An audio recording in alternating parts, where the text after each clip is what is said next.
ಮೊದಲನೇದಾಗಿ ಇದು ದೇಹದಲ್ಲಿ ಹೈಡ್ರೇಷನ್ ಉಂಟು ಮಾಡುತ್ತೆ. ಅಂದ್ರೆ ಡ್ರೈನೆಸ್ ಇದ್ರೆ, ಒಂದು ಬಾಯಿ ಒಣಗೋದು, ಬಹಳ ಬೇಗ ಬಾಯಾರಿಕೆ ಆಗುತ್ತೆ ಅನ್ಸೋದು, ಡಿಹೈಡ್ರೇಷನ್ ಆಗಿದೆ ಅನ್ನುವ ಫೀಲಿಂಗ್ ಇದ್ರೆ, ಈ ತರ ಸಂದರ್ಭಗಳಲ್ಲಿ ಇದನ್ನ ಉಪಯೋಗಿಸಬಹುದು. ಅದರಲ್ಲೂ ವಿಶೇಷವಾಗಿ ನಾನು ಕಣ್ಣಾರೆ ರಿಸಲ್ಟ್ ನೋಡಿದ್ದು ಹಸ್ತ ಮತ್ತೆ ಪಾದಗಳಲ್ಲಿ ಉರಿ ತುಂಬಾ ಇದೆ ಅನ್ನುವಂಥವರಿಗೆಲ್ಲ ತುಂಬಾ ಹೆಲ್ಪ್ ಆಗುತ್ತೆ. ಈ 5 ಮುದ್ರೆಗಳಲ್ಲಿ ಹಿಂದೆ ಹೇಳಿದಂತಹ 4 ಮುದ್ರೆಗಳಲ್ಲಿ ಯಾವ್ದಾದ್ರು ಒಂದು ಅಥವಾ ಎಲ್ಲ 4, ಆಮೇಲೆ ಪ್ರಾಣ ಮುದ್ರೆಯನ್ನು ನಾವು ಮಾಡಬಹುದು. ಇನ್ನು ಎಷ್ಟೆಷ್ಟು ಹೊತ್ತು ಮಾಡಬಹುದು ಅಂತಂದ್ರೆ, ನಮಸ್ಕಾರ, ಒಂದೆರಡು ವಾರಗಳ ಹಿಂದೆ ನಾನು ಪಂಚವಿಧ ವಾತಗಳ ಮುದ್ರೆಗಳನ್ನ ಹೇಳಿದ್ದೆ. ಎಲ್ಲರೂ ನಿತ್ಯ ಮಾಡುವಂಥದ್ದು ಅಂತೆಲ್ಲ ಹೇಳಿದ್ದೆ. ಮತ್ತೆ ಹಲವಾರು ರೀತಿಯ ಈ ಡೈಜೆಸ್ಟಿವ್ ಅಥವಾ ದೇಹಕ್ಕೆ ಸಂಬಂಧಪಟ್ಟ ಬೇರೆ ಸಮಸ್ಯೆಗಳನ್ನ ಕಡಿಮೆ ಮಾಡ್ಲಿಕ್ಕೆ ಹೆಲ್ಪ್ ಆಗುತ್ತೆ ಅಂತ ಕೂಡ ಹೇಳಿದ್ದೆ. ಆ ಮುದ್ರೆಯ ವಿಡಿಯೋವನ್ನು ನೋಡಿ ಅದನ್ನ ಪ್ರಾಕ್ಟೀಸ್ ಮಾಡಿ ಒಳ್ಳೆಯ ರಿಸಲ್ಟ್ ಸಿಕ್ತು ಅಂತ ಕೆಲವೊಬ್ರು ಹೇಳಿದ್ರಿಂದ ನನಗೆ ಈ ವಿಡಿಯೋ ಮಾಡ್ಬೇಕು ಅಂತ ಅನಿಸ್ತು. ಇವತ್ತು ನಾನು ಪಿತ್ತ ದೋಷದ ಪ್ರಕೋಪದಿಂದ ಸಮಸ್ಯೆ ಅನುಭವಿಸ್ತಿರುವಂತವ್ರು, ಅಥವಾ ಸಿಂಪಲ್ ಭಾಷೆಯಲ್ಲಿ ಹೇಳಬೇಕು ಅಂತಂದ್ರೆ ಉಷ್ಣ ಜಾಸ್ತಿ ಆಗಿ ತೊಂದರೆ ಆಗ್ತಿದೆ ಅನ್ನುವಂಥವರಿಗೆ ಯಾವ್ಯಾವ ಮುದ್ರೆಗಳನ್ನು ಮಾಡಬಹುದು ಅಂತ ಹೇಳ್ತೇನೆ. ಒಂದು 4-5 ಮುದ್ರೆಗಳನ್ನು ಹೇಳ್ತೇನೆ. ಅದರಲ್ಲಿ ಯಾವುದು ನಿಮಗೆ ಸರಿಯಾಗತ್ತೆ ಅಂತ ನೀವು ಯೋಚನೆ ಮಾಡಿಕೊಂಡು ಆ ಮುದ್ರೆಗಳನ್ನು ಮಾಡಬಹುದು. ಕೊನೆಯ ಮುದ್ರೆ ಮಾತ್ರ ಎಲ್ಲರೂ ಮಾಡುವಂಥದ್ದು. ಉಳಿದ 4 ಮುದ್ರೆಗಳಲ್ಲಿ ಎಲ್ಲದನ್ನು 4 ಮಾಡಬಾರ್ದು ಅಂತಿಲ್ಲ. ಸಮಸ್ಯೆ ಗುಣ ಆಗುವವರೆಗೆ 4 ಕೂಡ ಮಾಡಬಹುದು, ಅಥವಾ ಪರ್ಟಿಕ್ಯುಲರ್ ನಿಮ್ ಸಮಸ್ಯೆಗೆ ಅನುಗುಣವಾಗಿ ಗುಣ ಆಗುವವರೆಗೆ ಮಾಡಬಹುದು. ಇನ್ನು ಎಷ್ಟು ಸಮಯ ಮಾಡಬೇಕು ಅಂತಂದ್ರೆ, ಕೆಲವೊಬ್ಬರಿಗೆ 1-2 ನಿಮಿಷ ಅಷ್ಟು ಒಳ್ಳೆಯ ಕಾನ್ಸಂಟ್ರೇಷನ್ ಇದೆ, ಮತ್ತೆ ಹಿಂದಿನಿಂದ ಸಾಧನೆ ಮಾಡ್ಕೊಂಡು ಬಂದಿದ್ದಾರೆ ಅನ್ನುವಂಥವರಿಗೆ 1-2 ನಿಮಿಷ ಮಾಡಿದ್ರು ಕೂಡ ಎಕ್ಸಲೆಂಟ್ ರಿಸಲ್ಟ್ ಬರುತ್ತೆ. ಯಾವ ಡೌಟ್ ಇಲ್ಲ ಅದರಲ್ಲಿ. ಯಾಕೆಂದ್ರೆ ನಮ್ಮ ಗುರುಗಳ ಹತ್ರ ಅಂತ ಸಾಧಕರನ್ನ ನಾನು ನೋಡಿದ್ದೇನೆ. ಅವರ ಇದು ತುಂಬಾ ಆಶ್ಚರ್ಯ ಆಗ್ತಿತ್ತು. ಅವರು ಮುದ್ರೆ ಹಾಕಿದ್ರೆ ಉಳಿದವರಿಗೂ ಕೂಡ ಎಫೆಕ್ಟ್ ಆಗ್ತಿತ್ತು. ಯಾರು ಅದನ್ನ ನಂಬೋದಿಲ್ವೋ ಅಂತವರು ಕೂಡ ರಿಸಲ್ಟ್ ಹೇಳ್ತಿದ್ರು. ಇರ್ಲಿ. ಇನ್ನು ಯಾರಿಗೆ ಸಾಧನೆ ಮಾಡಿ ಗೊತ್ತಿಲ್ವೋ, ಅಥವಾ ಯಾರು ಕಾನ್ಸಂಟ್ರೇಟ್ ಮಾಡ್ಲಿಕ್ಕೆ ಕಷ್ಟಪಡ್ತಾರೋ ಅಂಥವರಿಗೆ ಒಂದು ಅರ್ಧ ಗಂಟೆ ಹಾಕಿದ್ರು ಕೂಡ ರಿಸಲ್ಟ್ ಬರ್ಲಿಕ್ಕೆ ಸ್ವಲ್ಪ ಸಮಯ ಹಿಡಿತದೆ. ರಿಸಲ್ಟ್ ಬಂದೇ ಬರುತ್ತೆ, ಸಮಯ ತಗೊಳುತ್ತೆ. ಇನ್ನು ಹಿಂದಿನ ವಿಡಿಯೋದಲ್ಲಿ ತುಂಬಾ ಜನ ಕೇಳಿದ್ರಿ, ವಾಕಿಂಗ್ ಮಾಡ್ತಾ ಮಾಡ್ಬೋದಾ, ಬೇರೆ ಕೆಲಸಗಳನ್ನ ಮಾಡ್ಕೊಳ್ತಾ ಮಾಡಬಹುದಾ ಅಂತ. ವಾಕಿಂಗ್ ಮಾಡ್ತಾ, ಟಿವಿ ನೋಡ್ತಾ, ಸ್ತೋತ್ರ ಹೇಳ್ತಾ ಮುದ್ರೆಗಳನ್ನ ಮಾಡಬಹುದು. ಆದ್ರೆ ಮುದ್ರೆಗಳನ್ನ ಮಾಡುವಾಗ ಅದು ಯಾವುದು ಮಾಡದೇ ಇದ್ರೆ ಒಳ್ಳೇದು. ಇದು ಕನ್ಫ್ಯೂಸಿಂಗ್ ಅನ್ಸ್ಬೋದು. ಅಂದ್ರೆ ಬೇರೆ ಕೆಲಸಗಳನ್ನ ಮಾಡುವಾಗ ಕೈ ಖಾಲಿ ಇದ್ರೆ ಮುದ್ರೆ ಹಾಕೊಂಡು ಆ ಕೆಲಸಗಳನ್ನ ಮಾಡ್ಬೋದು, ತಪ್ಪೇನಿಲ್ಲ. ಹಾಗೆ ಮಾಡೋದ್ರಿಂದ ಬೇರೆ ಕೆಲಸ ಆಗೋದ್ರ ಜೊತೆಗೆ ಕೈಯಲ್ಲಿ ಮುದ್ರೆ ಹಾಕಿರೋದ್ರಿಂದ ಏನಾದ್ರೂ ಒಂದು ಪ್ರಯೋಜನ ಸಿಕ್ಕರೆ ಸಿಗಲಿ ಅಂತ. ಆದ್ರೆ ಏನೋ ಒಂದು ಅನುಕೂಲಕ್ಕಾಗಿ ಮುದ್ರೆಗಳನ್ನೇ ಮಾಡುವಾಗ ಬೇರೆ ಕೆಲಸ ಮಾಡೋದ್ರಿಂದ ಮುದ್ರೆಗಳ ರಿಸಲ್ಟ್ ಅಷ್ಟು ಚೆನ್ನಾಗಿ ಸಿಗ್ಲಿಕ್ಕೆ ಸಾಧ್ಯ ಇಲ್ಲ. ನಾವು ಸಂಪೂರ್ಣ ಕಾನ್ಸಂಟ್ರೇಷನ್ ಅನ್ನ ಬರೀ 5 ನಿಮಿಷ 10 ನಿಮಿಷ ಮಾಡ್ತೀವಿ ಅಂದ್ರೂ ಕೂಡ ಸಂಪೂರ್ಣ ಗಮನ ಮುದ್ರೆಯ ಮೇಲೆ ಇದ್ರೆ ಆಗ ಮಾತ್ರ ರಿಸಲ್ಟ್ ಬರ್ಲಿಕ್ಕೆ ಸಾಧ್ಯ ಅಂತ. ಮತ್ತೆ ಮುದ್ರೆಗಳನ್ನ ಪ್ರಾಕ್ಟೀಸ್ ಮಾಡುವಾಗ ಮುದ್ರೆಗಳ ಮೇಲೆ ನಂಬಿಕೆ ಇರಬೇಕು, ಶ್ರದ್ಧೆ ಇರಬೇಕು, ಹಾಗೇನಿಲ್ಲ. ಯಾವುದು ಇಲ್ಲ ಅಂದ್ರೂ ಕೂಡ ಮುದ್ರೆಗಳು ಕೆಲಸ ಮಾಡಿಯೇ ಮಾಡ್ತವೆ. ಹಾಗಾಗಿ ಒಂದ್ ಸ್ವಲ್ಪ ದಿವಸ ಮಾಡಿ ನೋಡ್ತೇನೆ, ರಿಸಲ್ಟ್ ಬಂದ್ರೆ ಸರಿ, ಇಲ್ಲ ಅಂದ್ರೆ ಬಿಡ್ತೇನೆ ಅನ್ನುವಂಥವ್ರು ಕೂಡ ಖಂಡಿತ ಮಾಡಬಹುದು. ಇನ್ನು ಉಷ್ಣದಿಂದ ಆಗುವ ಸಮಸ್ಯೆಗಳನ್ನ ಕಡಿಮೆ ಮಾಡ್ಲಿಕ್ಕೆ ಯಾವ್ಯಾವ ಮುದ್ರೆಗಳು ಅಂತ ನೋಡ್ತಾ ಹೋಗೋಣ. ಮೊದಲನೇದು ವರುಣ ಮುದ್ರೆ. ವರುಣ ಮುದ್ರೆಯನ್ನ ಪ್ರಾಕ್ಟೀಸ್ ಮಾಡೋದು ತುಂಬಾ ಸುಲಭ. ಹೆಬ್ಬೆರಳಿನ ತುದಿ ಮತ್ತೆ ಕಿರು ಬೆರಳಿನ ತುದಿಗಳನ್ನ ಹೀಗೆ ಹಿಡ್ಕೊಂಡು ನಾವು ಕುಳಿತುಕೊಂಡ್ರೆ ಆಯ್ತು. ಉಳಿದ ಬೆರಳುಗಳು ನೇರವಾಗಿರ್ಲಿ. ನಾವು ಪ್ರಾಕ್ಟೀಸ್ ಮಾಡುವಾಗ ಈ ಬೆರಳುಗಳನ್ನ ಒಂದಕ್ಕೊಂದು ಸೇರಿಸಿ ನೇರವಾಗಿ ಇಟ್ಕೊಂಡ್ರೆ ಪ್ರಾರಂಭದಲ್ಲಿ ಒಂದ್ ಸ್ವಲ್ಪ ನೋವು ಬಂದಂಗೆಲ್ಲ ಅನ್ಸ್ಬೋದು, ಸ್ವಲ್ಪ ಕಷ್ಟ ಅನ್ಸ್ಬೋದು. ಬಟ್ ಅದು ಸರಿ ಮಾಡಿ ಗಟ್ಟಿಯಾಗಿ ಹಿಡಿದು ಕುತ್ಕೊಂಡ್ಬಿಟ್ರೆ ಆರಾಮಾಗತ್ತೆ. ಯಾರಿಗೆ ಅದು ತುಂಬಾ ಕಷ್ಟ ಆಗತ್ತೋ ಅನ್ಸುತ್ತೋ ಅಂಥವ್ರು ಅದನ್ನ ಸ್ವಲ್ಪ ರಿಲ್ಯಾಕ್ಸ್ ಆಗಿ ಹೀಗೆ ಬಿಟ್ಟು ಉಳಿದ 3 ಬೆರಳುಗಳನ್ನ, ಹೆಬ್ಬೆರಳು ಮತ್ತೆ ಕಿರು ಬೆರಳು ತುದಿಗಳನ್ನು ಮಾತ್ರ ತಾಗಿಸಿ ತೊಡೆಯ ಮೇಲೆ ಇಟ್ಕೊಂಡು ಕುಳಿತುಕೊಳ್ಬಹುದು. ಇನ್ನು ಇದರ ಪ್ರಯೋಜನಗಳನ್ನು ತಿಳ್ಕೊಂಡ್ರೆ ಇದು ನಮಗೆ ಹೆಚ್ಚು ಸೂಟೇಬಲ್ ಹೌದೋ ಅಲ್ವೋ, ಇದನ್ನ ನಾವು ಹೆಚ್ಚು ಹೊತ್ತು ಮಾಡಬೇಕು ಬಿಡು ಅನ್ನೋದು ಅರ್ಥ ಆಗುತ್ತೆ. ಮೊದಲನೇದಾಗಿ ಇದು ದೇಹದಲ್ಲಿ ಹೈಡ್ರೇಷನ್ ಉಂಟು ಮಾಡುತ್ತೆ. ಅಂದ್ರೆ ಡ್ರೈನೆಸ್ ಇದ್ರೆ, ಒಂದು ಬಾಯಿ ಒಣಗೋದು, ಬಹಳ ಬೇಗ ಬಾಯಾರಿಕೆ ಆಗುತ್ತೆ ಅನ್ಸೋದು, ಡಿಹೈಡ್ರೇಷನ್ ಆಗಿದೆ ಅನ್ನುವ ಫೀಲಿಂಗ್ ಇದ್ರೆ, ಈ ತರ ಸಂದರ್ಭಗಳಲ್ಲಿ ಇದನ್ನ ಉಪಯೋಗಿಸಬಹುದು. ನಮ್ಮ ಗುರುಗಳು ಏನ್ ಹೇಳ್ತಿದ್ರು ಅಂದ್ರೆ, ಎಲ್ಲೋ ತುಂಬಾ ಬಾಯಾರಿಕೆ ಆಗಿದೆ ಆದ್ರೆ ಕುಡಿಲಿಕ್ಕೆ ನೀರಿಲ್ಲ ಅನ್ನೋ ಸಂದರ್ಭದಲ್ಲಿ ವರುಣ ಮುದ್ರೆಯನ್ನ ಹಾಕಿ ಅನುಕೂಲ ಆಗತ್ತೆ ಅಂತ. ನನಗೆ ನೆನಪಿದೆ, ಒಂದು ಬಾರಿ ಮಳೆ ತುಂಬಾ ಕಡಿಮೆ ಆಗಿತ್ತು. ಇವನ್ ಜುಲೈ ತಿಂಗಳಲ್ಲಿ ಕೂಡ ಒಂದು ದಿನವೂ ಮಳೆ ಬಂದಿರಲಿಲ್ಲ. ಆ ಸಂದರ್ಭದಲ್ಲಿ ಅವರು ಹೇಳ್ತಾ ಇದ್ರು, ನಾವೆಲ್ಲ ಲೋಕ ಕಲ್ಯಾಣಕ್ಕಾಗಿ ವರುಣ ಮುದ್ರೆಯನ್ನು ಹಾಕಿ ಆದರೂ ಪ್ರಾರ್ಥನೆ ಮಾಡ್ಕೊಳ್ಬೇಕು ಅಂತ. ವರುಣ ಅಂದ್ರೆ ಮಳೆ ಅಲ್ವಾ, ನಮ್ಮ ದೇಹದಲ್ಲಿ ಹೇಗೆ ಅದು ನೀರನ್ನ ಹೆಚ್ಚು ಮಾಡತ್ತೋ ಹಾಗೆ ಜಗತ್ತಿಗೂ ಕೂಡ ಅದು ನೀರನ್ನ ಕೊಡ್ಲಿಕ್ಕೆ ಅನುಕೂಲ ಮಾಡ್ಕೊಡತ್ತೆ. ಎಲ್ಲರೂ ವರುಣ ಮುದ್ರೆಯನ್ನ ಹಾಕಿದ್ರೆ ಜಗತ್ತು ಕೂಡ ತಂಪಾಗತ್ತೆ ಅಂತ. ಹಾಗೆ ದೇಹಕ್ಕೆ ರಿಹೈಡ್ರೇಷನ್ ಮಾಡುವಂತ ಗುಣ ಇದಕ್ಕೆ ಇದೆ ಅಂತ. ಇನ್ನು ಚರ್ಮದ ಸಮಸ್ಯೆಗಳಲ್ಲಿ, ಚರ್ಮ ಡ್ರೈ ಆಗಿ ಗ್ಲೋ ಹೋಗ್ಬಿಟ್ಟಿದೆ ಅನ್ನುವಂಥವ್ರು ಇದನ್ನ ಮಾಡಬಹುದು. ಸಾಮಾನ್ಯವಾಗಿ ಅವರು ಈ ಸೋರಿಯಾಸಿಸ್ ಅಂತ ಕಾಯಿಲೆ ಅಥವಾ ಡ್ರೈ ನೆಸ್ ಇಂದಾಗಿ ಚರ್ಮದ ಸಮಸ್ಯೆಗಳು ಬಂದಿದ್ರೆ ಅಂತ ಎಲ್ಲ ಚರ್ಮದ ಕಾಯಿಲೆಗಳಲ್ಲಿ ಅವರು ಅದನ್ನ ಹೇಳ್ತಿದ್ರು. ಈ ಡ್ರೈ ಎಕ್ಸಿಮಾ ಅಥವಾ ಸ್ಕೇಲಿಂಗ್ ಆಗ್ತಾ ಇದ್ರೆ ಅಂತ ಸಂದರ್ಭದಲ್ಲಿ. ಇನ್ನು ಸ್ವಲ್ಪ ಒಂದು ಮಟ್ಟಿಗೆ ಯೂರಿನರಿ ಸಪೋರ್ಟ್ ಸಿಗತ್ತೆ ಅಂತ ಹೇಳ್ಬೋದು. ಅಂದ್ರೆ ಮೂತ್ರ ಚೆನ್ನಾಗಿ ಆಗಿ ಈ ಕಿಡ್ನಿ ಸ್ಟೋನ್ ಅಲ್ಲೋ ಅಥವಾ ಉರಿ ಮೂತ್ರದ ಸಮಸ್ಯೆಗಳಲ್ಲೋ ಹೆಲ್ಪ್ ಆಗತ್ತೆ ಅಂತ. ಜೊತೆಗೆ ಒಂದು ಮಟ್ಟಿಗೆ ಈ ಜಾಯಿಂಟ್ಸ್ ಅಲ್ಲಿ ಅಥವಾ ಮಾಂಸಖಂಡಗಳಲ್ಲಿ ಡಿಹೈಡ್ರೇಷನ್ ಇಂದ ಆಗುವ ಸಮಸ್ಯೆಗಳು ಅಥವಾ ಜಾಯಿಂಟ್ ಅಲ್ಲಿ ಫ್ಲೂಯಿಡ್ ಕಡಿಮೆ ಆಗಿ ಆಗುವ ಸಮಸ್ಯೆಗಳಲ್ಲೂ ಒಂದು ಮಟ್ಟಿಗೆ ಹೆಲ್ಪ್ ಆಗುತ್ತೆ, ಸಂಪೂರ್ಣವಾಗಿ ಅಲ್ಲ. ಯಾಕೆ ಒಂದು ಮಟ್ಟಿಗೆ ಅಂತಂದ್ರೆ ಅಲ್ಲಿ ಕಫ, ಶ್ಲೇಷಕ ಕಫ ಅಂತ ಇರುತ್ತೆ ಮಂಡಿಯಲ್ಲಿ ಅಥವಾ ಜಾಯಿಂಟ್ಸ್ ಗಳಲ್ಲಿ, ಮೂವ್ ಮಾಡುವಂತ ಜಾಯಿಂಟ್ ಗಳಲ್ಲಿ. ಆ ಶ್ಲೇಷಕ ಕಫಕ್ಕೆ ಶಕ್ತಿಯನ್ನು ಕೊಡಬೇಕಾಗತ್ತೆ, ಅದು ಚೆನ್ನಾಗಿ ಡೆವಲಪ್ ಆಗ್ಬೇಕಾಗತ್ತೆ.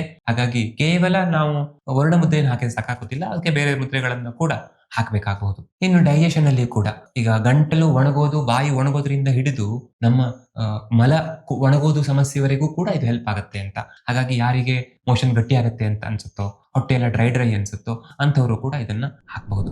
ಎರಡನೇದು ಶಂಖಮುದ್ರ. ಇದು ನಾನು ಹೇಳಿರೋ ವಿಡಿಯೋ ನೋಡಿದ ತಕ್ಷಣ ಗೊತ್ತಾಗ್ಲಿಕ್ಕಿಲ್ಲ, ನೀವು ಬೇರೆ ಬೇರೆ ವಿಡಿಯೋಗಳನ್ನ ನೋಡ್ಕೊಳ್ಬೇಕಾಗಬಹುದು ಅಥವಾ ಇದನ್ನೇ ಮತ್ತೆ ಮತ್ತೆ ನೋಡ್ಬೇಕಾಗಬಹುದು. ಜೊತೆಗೆ ಒಂದಿಷ್ಟು ಫೋಟೋಸ್ ಅದೆಲ್ಲ ನೋಡ್ಬೇಕಾಗಬಹುದು. ಬಲಗೈ ಹಸ್ತ ಅಂತ ಅಂದ್ಕೊಳ್ಳಿ, ಅದರ ಮೇಲೆ ಎಡಗೈಯ ಹೆಬ್ಬೆರಳನ್ನ ಇಡಿ, ನಂತರ ಅದನ್ನ ಪೂರ್ತಿಯಾಗಿ ಹೀಗೆ ಮುಚ್ಚಿ, ಆಮೇಲೆ ಈ ಬೆರಳುಗಳ ಗಂಟುಗಳಿದೆಯಲ್ಲ ಅದಕ್ಕೆ ಸರಿಯಾಗಿ, ಅಂದ್ರೆ ಇದು ಒಂದೇ ಪ್ಲೇನ್ ಬರೋ ತರ, ಇದು ಏನು ಇದೆಯಲ್ಲ ಇದು ಒಂದೇ ಪ್ಲೇನ್ ಬರೋ ತರ ಇವುಗಳನ್ನ ನೇರವಾಗಿ ಇಟ್ಟು, ಕೈಗಳನ್ನ ಎಡಗೈಯ ಬೆರಳುಗಳನ್ನ ನೇರವಾಗಿ ಇಟ್ಟು, ಎಡಗೈಯ ತೋರು ಬೆರಳು ಮತ್ತೆ ಬಲಗೈಯ ಹೆಬ್ಬೆರಳನ್ನ ತುದಿಗಳನ್ನ ತಾಗಿಸ್ಬೇಕು. ಈಗ ನೋಡಿ ಶಂಖದ ಆಕಾರ ಆಯ್ತು. ಈ ಶಂಖ ಮುದ್ರೆಯನ್ನ ಹಾಕೋದ್ರಿಂದ ತುಂಬಾ ಅನುಕೂಲ ಇದೆ, ಅದು ಮುಂದೆ ಹೇಳ್ತೇನೆ. ಇದೇ ಮುದ್ರೆ ಇನ್ನೊಂದು ಕೈಯಲ್ಲಿಯೂ ಕೂಡ ಅಷ್ಟೇ ಹೊತ್ತು ಹಾಕಬೇಕು ಅಂತ ನಮ್ಮ ಗುರುಗಳು ಹೇಳ್ತಿದ್ರು. ಎಡಗೈ ಮೇಲೆ ಬಲಗೈಯ ಹೆಬ್ಬೆರಳನ್ನ ಇಟ್ಟು ಹೀಗೆ ಹಸ್ತದ ಮಧ್ಯದಲ್ಲಿ ಇಟ್ಟು ಅದನ್ನ ಹೀಗೆ ಮುಚ್ಚಿ, ಇಲ್ಲಿಯೂ ಕೂಡ ಈ ಬೆರಳುಗಳ ಮಧ್ಯದ ಜಾಯಿಂಟ್ಸ್ ಅದ್ ನೆನ್ಪಿಟ್ಕೊಳ್ಳಿ. ಇಲ್ಲಿ ಅಲ್ಲ, ಬೆರಳುಗಳು ಪ್ರಾರಂಭ ಆಗುವ ಇದಲ್ಲ, ಈ ಮಧ್ಯದ ಜಾಯಿಂಟ್ಸ್ ಇವೆಯಲ್ಲ ಅಲ್ಲಿ ಇದು ಹೀಗೆ ಕುಳಿತುಕೊಳ್ಬೇಕು. ಈ ಬಲಗೈ ಇನ್ನೊಂದು ಕೈಯ ಬೆರಳುಗಳು ಹೀಗೆ ಕುಳಿತುಕೊಳ್ಬೇಕು. ಇದು ಒಂದೇ ಪ್ಲೇನ್ ಅಲ್ಲಿ ಇರೋ ತರ, ಅಂದ್ರೆ ಹೀಗೆ ಅಥವಾ ಹೀಗೆ ಬೇಡ, ಬದಲಿಗೆ ಹೀಗಿರ್ಲಿ ಅಂತ. ಮತ್ತೆ ಇಲ್ಲಿಯೂ ಕೂಡ ಇದು ನೇರವಾಗಿರಬೇಕು ಈ ಬೆರಳುಗಳು. ಅದಕ್ಕೆ ಹೆಬ್ಬೆರಳಿನ ತುದಿಯನ್ನ ತಾಗಿಸಿ ಹೀಗೆ ಇಟ್ಕೊಂಡು ಕುಳಿತುಕೊಂಡ್ರೆ ಆಯ್ತು. ಇದು ಮತ್ತೆ ಶಂಖ ಮುದ್ರೆಯನ್ನ ವಿಶೇಷವಾಗಿ ವಿಶುದ್ಧಿ ಚಕ್ರ ಅಲ್ಲಿ ತುಂಬಾ ಹೆಚ್ಚು ಅದು ಬೆನಿಫಿಷಿಯಲ್. ವಿಶುದ್ಧಿ ಚಕ್ರ ಶುದ್ಧ ಆಗ್ಲಿಕ್ಕೆ ಮತ್ತೆ ವಿಶುದ್ಧ ಚಕ್ರಕ್ಕೆ ಉತ್ತೇಜನ ಸಿಗಲಿಕ್ಕೆ ತುಂಬಾ ಹೆಲ್ಪ್ಫುಲ್ ಅಂತ ಹೇಳ್ತಿದ್ರು ಅವರು. ಹಾಗಾಗಿ ನಾವು ಅದನ್ನ ಹೀಗಿಟ್ಕೊಂಡು ಕುಳಿತುಕೊಂಡ್ರೆ ಹೆಚ್ಚು ಅನುಕೂಲ ಅಂತ. ಇದಕ್ಕೆ ಚಕ್ರಕ್ಕೆ ಸಮೀಪದಲ್ಲಿ, ನಂಗೆ ವರುಣ ಮುದ್ರೆ ಹೇಳುವಾಗ ಮರ್ತೋಯ್ತು, ವರುಣ ಮುದ್ರೆ ಸ್ವಾದಿಷ್ಠಾನ ಚಕ್ರಕ್ಕೆ ಅಂತ ಹೇಳ್ತಿದ್ರು. ಸೊ ಒಟ್ಟಲ್ಲಿ ಆ ಚಕ್ರಗಳಿಗೂ ಅನುಕೂಲ ಆಗತ್ತೆ. ಈ ಮುದ್ರೆಯನ್ನ ಹೀಗೆ ಇಟ್ಕೊಂಡು ಕೂತ್ಕೊಳ್ಬಹುದು. ನಮ್ಗೆ ಕೈ ಸಪೋರ್ಟ್ ಇದ್ರೆ ಏನಾದ್ರು ಸಪೋರ್ಟ್ ಮೇಲೆ ಇಟ್ಕೊಂಡು ಕೂತ್ಕೊಳ್ಬಹುದು, ಇಲ್ಲ ಹೀಗೆ ನಮ್ಮ ದೇಹದ ಸಪೋರ್ಟ್ ಅನ್ನೇ ತಗೊಂಡು ಕೂತ್ಕೊಳ್ಬಹುದು. ಇದರಿಂದ ಆಗುವ ಪ್ರಯೋಜನಗಳು ಈ ಧ್ವನಿಗೆ ಸಂಬಂಧಪಟ್ಟ ಹಾಗೆ, ಗಂಟಲಿಗೆ ಸಂಬಂಧಪಟ್ಟ ಹಾಗೆ ತುಂಬಾ ಅನುಕೂಲ ಆಗುತ್ತೆ ಅಂತ. ವಿಶೇಷವಾಗಿ ಕೆಲವೊಬ್ಬರಿಗೆ ಕೆಮ್ಮು ಗುಣನೇ ಆಗೋದಿಲ್ಲ, ಗಂಟಲು ಕಿರಿಕಿರಿ ಆಗ್ತಿರತ್ತೆ ಅಂತವ್ರಿಗೆ ಹೇಳ್ತಿದ್ರು. ಥೈರಾಯ್ಡ್ ಸಮಸ್ಯೆ ಇರೋರಿಗೆ ಹೇಳ್ತಿದ್ರು ಹಾಗೆ. ಮತ್ತೆ ಇವನ್ ಮನಸ್ಸಿಗೂ ಕೂಡ ಅನುಕೂಲ ಮಾಡ್ಕೊಡುತ್ತೆ ಅಂತ ಹೇಳ್ತಿದ್ರು. ಮತ್ತೆ ಹಾರ್ಮೋನಲ್ ಇಂಬ್ಯಾಲೆನ್ಸ್ ಅಲ್ಲಿ ಅದು ತುಂಬಾ ಹೆಲ್ಪ್ಫುಲ್ ಅಂತ ಹೇಳ್ತಾ ಇದ್ರು. ಜೊತೆಗೆ ಇದಕ್ಕೆ ತಂಪು ಗುಣ ಇದೆ ಅಂತ. ಅಂದ್ರೆ ಯಾರಿಗೆ ತುಂಬಾ ಆಸಿಡಿಟಿ ಆಗುತ್ತೆ, ದೇಹದಲ್ಲಿ ಉರಿ ಆಗುತ್ತೆ, ಜ್ವರ ಬಂದಂಗ ಅನಿಸ್ತಾ ಇರುತ್ತೆ, ಹೀಟ್ ಹೆಚ್ಚಾಗಿದ ಕಾರಣದಿಂದಾಗಿ ಚರ್ಮದಲ್ಲಿ ರ್ಯಾಷಸ್ ಇರುತ್ತೆ, ಹುಳಿ ಹುಳಿ ತೇಗ ಬರುತ್ತೆ, ಈ ತರದ ಸಮಸ್ಯೆ ಇರುವಂತವರು ಇದನ್ನ ಶಂಖ ಮುದ್ರೆಯನ್ನ ಹಾಕಬಹುದು ಅಂತ. ಕೇವಲ ಆಸಿಡಿಟಿ ಅಥವಾ ಗಂಟಲು ಉರಿ, ಎದೆ ಉರಿ ಅಷ್ಟೇ ಅಲ್ಲ, IBS ತರ ಸಮಸ್ಯೆಗಳಲ್ಲಿಯೂ ಕೂಡ ಇದನ್ನ ಹೇಳ್ತಾ ಇದ್ರು. ವಿಶೇಷವಾಗಿ ಉಷ್ಣ ಆಗಿ ಸಮಸ್ಯೆ ಆಗ್ತಾ ಇದ್ರೆ. ಇನ್ನೆರಡು ವಿಶೇಷ ಉಪಯೋಗ ಅಂತಂದ್ರೆ, ಒಂದು ಶ್ವಾಸಾಂಗ ವ್ಯೂಹಕ್ಕೆ ಅನುಕೂಲ ಮಾಡ್ಕೊಡುತ್ತೆ, ಇಡೀ ರೆಸ್ಪಿರೇಟರಿ ಸಿಸ್ಟಮ್ಗೆ ಹೆಲ್ಪ್ ಮಾಡುತ್ತೆ ಅಂತ. ಇನ್ನೊಂದು ಮನಸ್ಸನ್ನ ಕಾಮ್ ಮಾಡುತ್ತೆ, ನಾವು ಶಾಂತವಾಗಿರೋ ತರ ನೋಡ್ಕೊಳ್ಳುತ್ತೆ ಅಂತ. ಮೂರನೇದು ಜಲಸುರಭಿ ಮುದ್ರೆ. ಈ ಜಲಸುರಭಿ ಮುದ್ರೆ ಇರೋದ್ರಲ್ಲಿ ಟಫೆಸ್ಟ್ ಅಂತ ಹೇಳ್ಬೋದು. ನನಗೆ ಕೆಲವೊಮ್ಮೆ ಹಾಕಿ ರೂಢಿ ಇರೋದ್ರಿಂದ ನಾನು ನಿಮಗೆ ಸುಲಭವಾಗಿ ಮಾಡಿ ತೋರಿಸಬಹುದು. ಬಟ್ ನಿಮಗೆ ಪ್ರಾರಂಭದಲ್ಲಿ ಕಷ್ಟ ಆಗುತ್ತೆ. ಪ್ರಾರಂಭದಲ್ಲಿ ಕೇವಲ ಸುರಭಿ ಮುದ್ರೆ ಹಾಕಿ ರೂಢಿ ಮಾಡಿಕೊಂಡು ನಂತರ ಜಲಸುರಭಿಗೆ ಹೋಗ್ಬಹುದು. ಇಲ್ಲಿ ಮೊದಲು ನಾನು ಸುರಭಿ ಮುದ್ರೆ ಹಾಕಿ ತೋರಿಸ್ತೇನೆ. ಎರಡೂ ಕೈಗಳ ಈ ಉಂಗರ ಬೆರಳು ಮತ್ತೆ ಕಿರು ಬೆರಳುಗಳು ಈಗ ನಾವು ಈ ತರ ಹೀಗೆ ಜಾಯಿನ್ ಮಾಡಿ ಇಟ್ಕೊಳ್ಬೇಕು. ಆಮೇಲೆ ಬಲಗೈಯ ಕಿರು ಬೆರಳನ್ನ ಎಡಗೈಯ ಉಂಗುರ ಬೆರಳಿನ ಜೊತೆಗೆ, ಬಲಗೈಯ ಉಂಗುರ ಬೆರಳನ್ನ ಎಡಗೈಯ ಕಿರು ಬೆರಳ ಜೊತೆಗೆ ಸೇರಿಸಬೇಕು. ಅಂದ್ರೆ ಉಲ್ಟಾ ಪಲ್ಟಾ ಮಾಡ್ಬೇಕು ಅಂತ. ನಮ್ಮ 5 ಬೆರಳುಗಳಲ್ಲಿ 4 ಮತ್ತೆ 5ನೇ ಬೆರಳುಗಳನ್ನ ಆ ಕೈಗೆ ಈ ಕೈಗೆ, ಈ ಕೈಗೆ ಆ ಕೈಗೆ ಉಲ್ಟಾ ಪಲ್ಟಾ ಮಾಡಿ ಇಡಬೇಕು. ಇನ್ನು ನಮ್ಗೆ ಇನ್ನೆರಡು ಬೆರಳು ಉಳಿತಲ್ಲ, ಈ 3 ಮತ್ತೆ 4ನೇದು ಮಧ್ಯದ ಬೆರಳು ಮತ್ತು ತೋರು ಬೆರಳು. ಈ ಮಧ್ಯದ ಬೆರಳನ್ನ ಈ ಕೈಯ ತೋರು ಬೆರಳಿಗೆ, ಆ ಕೈಯ ಮಧ್ಯ ಬೆರಳನ್ನ ಈ ಕೈಯ ತೋರು ಬೆರಳಿಗೆ ಹೀಗೆ ಉಲ್ಟಾ ಇಡಬೇಕು. ಬೆರಳುಗಳಿಗೆ ನಾವು 1, 2, 3, 4, 5 ಅಂತ ನಂಬರ್ ಕೊಟ್ರೆ 2 ಮತ್ತೆ 3 ಉಲ್ಟಾ ಪಲ್ಟಾ, 4, 5 ಉಲ್ಟಾ ಪಲ್ಟಾ ಮಾಡಿ ಹಿಡಿದ್ರೆ ಈ ಆಕಾರ ಬರುತ್ತೆ. ಆಗ ಹೆಬ್ಬೆರಳು ಹೀಗೆ ಇಟ್ಟುಕೊಂಡ್ರೆ, ಹೆಬ್ಬೆರಳು ನೇರವಾಗಿದ್ರೆ ಈಗ ಇದು ಸುರಭಿ ಮುದ್ರೆ ಆಯ್ತು. ನಾವು ಹೀಗೆ ಇಟ್ಕೊಂಡು ಕುಳಿತುಕೊಳ್ಬಹುದು. ಸುರಭಿ ಮುದ್ರೆ ಆಯ್ತು. ಇದನ್ನು ಪ್ರಾರಂಭದಲ್ಲಿ ಪ್ರಾಕ್ಟೀಸ್ ಮಾಡಿ. ಆಮೇಲೆ ನಿಧಾನವಾಗಿ ನಾವು ಎರಡೂ ಹೆಬ್ಬೆರಳುಗಳನ್ನ ಹೀಗೆ ಕಿರುಬೆರಳಿಂದ ಬುಡಕ್ಕೆ ತಾಗಿದೆ ನೋಡಿ. ಈ ತರ ಕಿರುಬೆರಳಿಂದ ಬುಡಕ್ಕೆ ತಾಗಿಸಿದರೆ ಇದು ಜಲಸುರಭಿ ಆಯ್ತು ಅಂತ. ಈ ಜಲಸುರಭಿ ಮಾಡೋದ್ರಿಂದ ಇಡೀ ದೇಹ ತಂಪಾಗತ್ತೆ ಅಂತ. ಸುರಭಿ ಅಂತಂದ್ರೆ ಕಾಮಧೇನು, ಬಯಸಿದ್ದನ್ನ ಕೊಡುವಂಥದ್ದು.